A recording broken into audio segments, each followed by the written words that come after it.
La Bible quotidien. Une série de réflexions quotidiennes centrées sur la parole de Dieu. Que ce livre de la loi ne s'éloigne point de ta bouche. Médite-le jour et nuit, pour agir fidèlement selon tout ce qui y est écrit. Car c'est alors que tu auras du succès dans tes entreprises. C'est alors que tu réussiras. Josué chapitre 1, verset 8.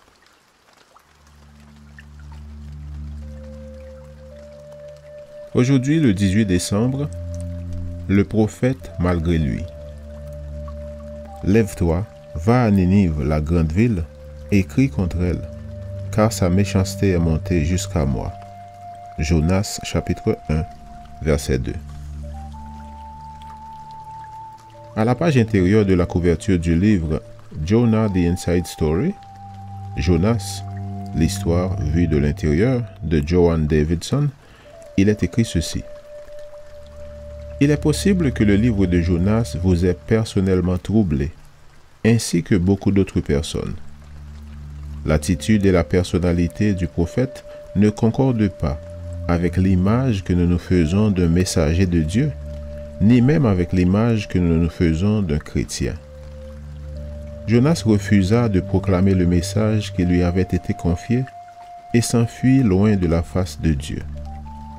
Lorsque Dieu l'eut obligé à délivrer le message, et il vit la réponse extraordinaire de tous les habitants de la ville de Ninive qui se repentirent sincèrement, il se fâcha au point de vouloir mourir.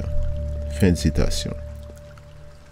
Les miracles opérés en sa faveur et la patience que Dieu lui montra apparemment ne le touchèrent guère.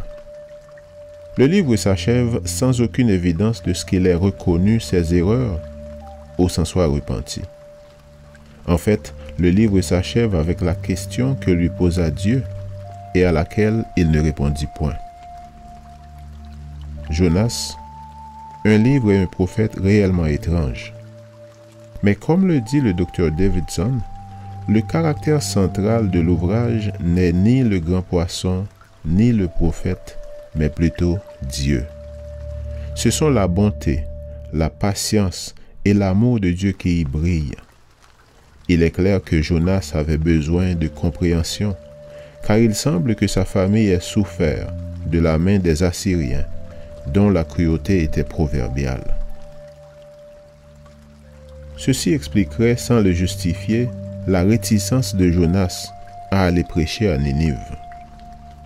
Comme le dit le chant des messagers du roi, ce n'est pas mon style de prêcher à des gens qui préféraient me voir mort au lieu de m'entendre. Fin de citation. Nous pouvons apprendre de grandes leçons de Jonas. Dieu nous a donné en tant qu'Église, en tant que membres individuels, un message urgent à proclamer à un monde souverainement pervers. Prêchons-nous ce message?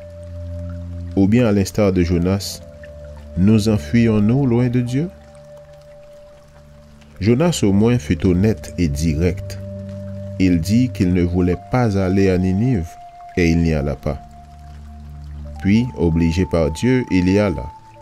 Et quand il eut prêché et qu'il en vit les résultats, il persista dans une attitude à la mesure de sa réticence initiale. En échange, pour nous autres, il est possible que nous vivions ignorant fièrement les ordres de Dieu. Nous vivons comme s'il n'avait jamais parlé en ces termes. Aller par tout le monde et prêcher la bonne nouvelle à toute la création.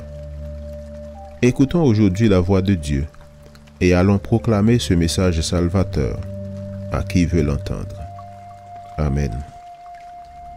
Lecture de la Bible pour aujourd'hui dans l'Ancien Testament, Jonas chapitre 1 à 4, et dans le Nouveau Testament, Apocalypse chapitre 4 et 5.